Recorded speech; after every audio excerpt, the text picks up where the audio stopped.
Hi, I'm Tina Rothery, co-chair of Blackpool and Fylde Greens and Green Party Women. And I've just come back from Riga in Latvia, where I went as part of the international delegation from Green Party England and Wales to attend the European Greens 35th Council. And it was truly inspirational. The company I was in was brilliant anyway, and we were surrounded by Greens who had power and resources and information and knowledge and ways of working that we learned so much from. And we brought our own contributions too. I truly wish every volunteer in our party would have an opportunity like this to know just how big that green family really is. In that 2020, we have elections. First time in our history. After crashing of communism, after 3 decades, we changed the government in free election. Ura was game changer in that period.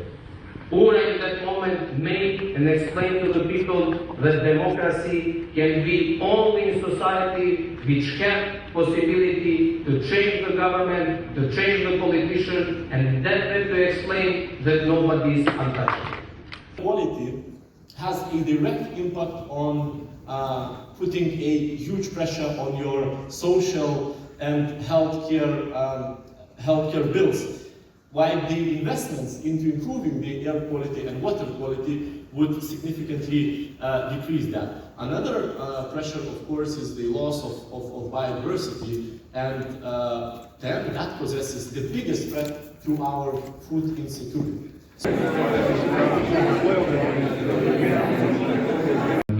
Andrew Cooper, local councillor from Kirkles, from United Kingdom. Then on my left side, it's Matthew Bach, coordinator of governance and social innovation of ICLEI institution. And on the very left side, Fatim Diarra, chair of the city council from Helsinki, Finland. And what we're actually working on is that we have also this extremely, I would say, a goal that I'm really proud of, and that is from the social side, is that we have decided to diminish completely homelessness in Helsinki by 2025. It means that we have 3 years left to achieve this goal. It is a high goal, but it is something that we basically have to do. So though we cannot make developers build to a higher standard, what we can do is say to them, we want you to declare when you're putting a planning application in what you are going to do to achieve the Paris climate goals above and beyond building regulations. Energy efficiency, which we talk about here, is something that you have to engage the other parts of society, like the owners of the buildings have to be on board. Because I felt like, well, this is not right, this cannot be right, that especially in those parts of our society, we cut the spending, and then when I was doing the coalition talks, and then we have the child guarantee, which is a promise for so many single parents to make their life a little bit easier, which is a promise for millions of children to get out of child poverty. We need to look in an integrated way in order to deliver on the European Green Deal and broader sustainability goals. City councillors here are absolutely crucial, and they, for example, can put in place building codes, new rules for passive houses. I think some really nice examples from Andrew before. A company called Ørsted from Denmark, they already transitioned from being a fossil fuel company to renewable energy company. All of your countries will have companies like this that have already embraced that fusion and working to it. Let their voices be heard. We will face tough challenges for inflation, food and energy price crisis, and we want to bring policies that support our healthcare workers, educators, social workers, and turn a page, leaving the austerity mindset about public investments in the past. But maybe we also as a party can be a link from different parts of society. And I don't know if the Brexit had a consequence on your decision to leave the committee. I hope not. Because we absolutely need to keep our British Green friends totally in our dynamic. You know, the applause comes out of my speaking time. So for the applause. Thank you so much, Evelyn, for those very kind words. And it's true, I have really enjoyed the last 2.5 years, despite what my husband may tell you. But, you know, it really has been, considering so much of it has been online, that we still managed to get so much done and really connect, I think, in some ways.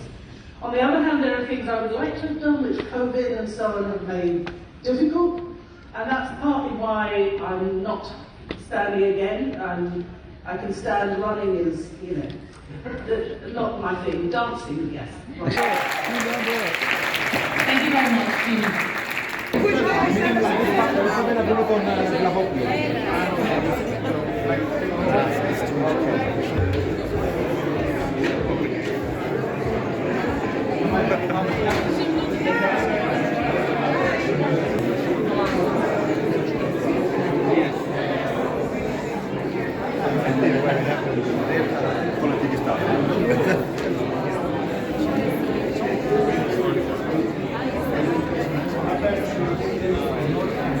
Lothian from the Isle of Wight. So Vix, high points, hope, what do you go away with and what will you remember most, and what do you think, because I did notice during this that you were noting certain procedures and actions that might benefit us on GPEX and in our own council meetings. So a quick recap of what's made you happy and hopeful. I mean, it sounds really dull, but there are lots of really good procedures and ways in which the European Greens organise their conference, which I think can make our conferences in England and Wales so much better. Absolutely. And more professional and more fit for the 21st century. So I'm going to take away, I've been writing down copious notes throughout the session about ways in which we can improve not just our conferences but policy development as a whole.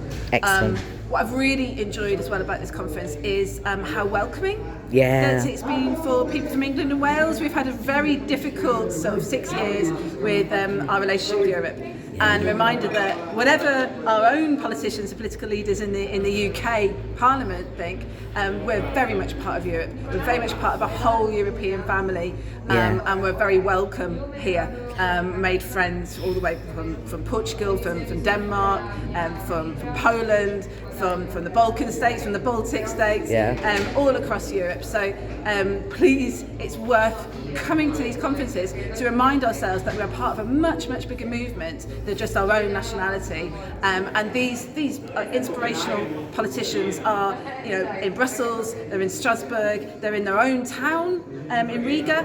They're doing wonderful things in the city of Riga, having some green progressivi councillors. So whatever you're doing in your local town, in your local parish, in your local council, you are part of a much, much bigger movement with some really great ideas. And I'm looking forward to putting some of these things into practice when I get back to the UK. Thanks so much, Vix. For me, it's been the opportunity to network at a local level, and we've done this really quite fantastically. I've met some fantastic people, and we will actually collaborate better, longer, and I've just found some allies, really. I mean, and this last 2 years have been, you know, awful in the sense that we couldn't actually meet people in person, but this hasn't been an opportunity to do that. And I'm really, really excited to have met you. I mean, I know I actually have like some good allies in Netherlands, and absolutely fantastic. And I think we need to actually really build those strong links at the bottom, and we can actually do much more and have more opportunities to collaborate in our parties locally and further, and we can further the just movement. Social justice and climate are actually interlinked. And Joe, for you, it was an up and down ride, wasn't it? But it was a lot of work for you. It was an up and down ride, definitely. Thank you, Claudine, for your nice words. I've really enjoyed working with you and meeting you and meeting the English delegation. But what gives me hope most is actually our coherence. We're such a coherent party with many different aspects and many different contexts, but also with so much coherence in our ideologies and our thinking and our way of dealing with each other, and that we created 2 new parties, 2 European Green parties. It's actually really hopeful. So, and I'm seeing this whole new movement, green movement building on the Balkans. I'm really looking forward to that as well. Thank you so much for working with me. Thank you. Thank you.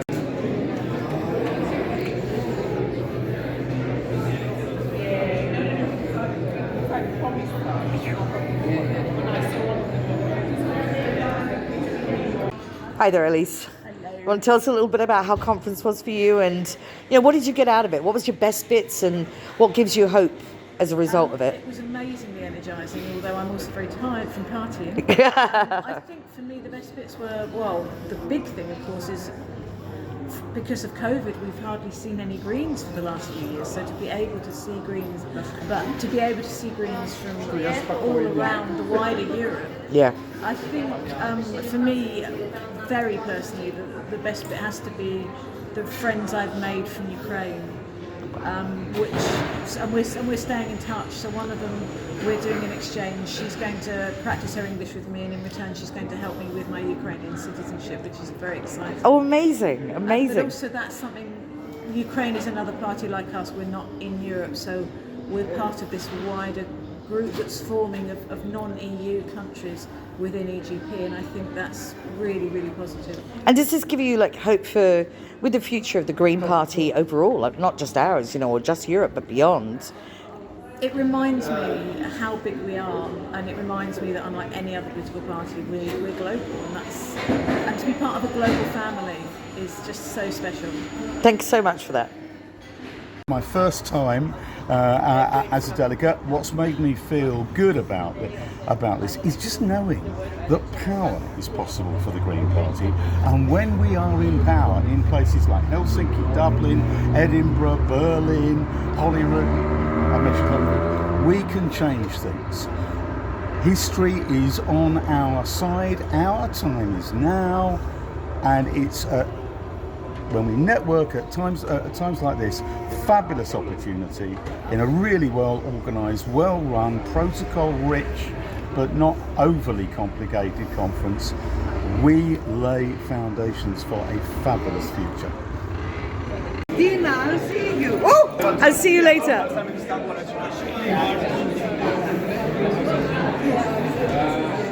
For the breakfast,